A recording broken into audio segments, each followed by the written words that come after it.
Deň 8 na ceste pešo do Afriky a ja už som momentálne v cieli.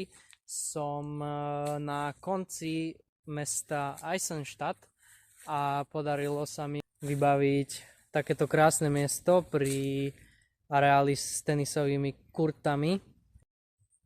Vlastne pod 2 stromami.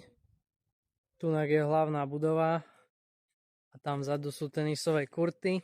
Takže úplne všetko, čo potrebujem. Dokonca tá šedá budova vzadu je supermarket, takže keby mi hocičo chýba, tak si môžem ísť doplniť.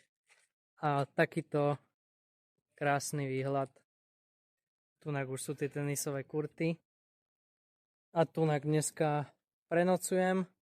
Nevedel som tu nájsť žiaden penzión za rozumnú cenu. Všetky sa pohybovali okolo 80 až 100 eur.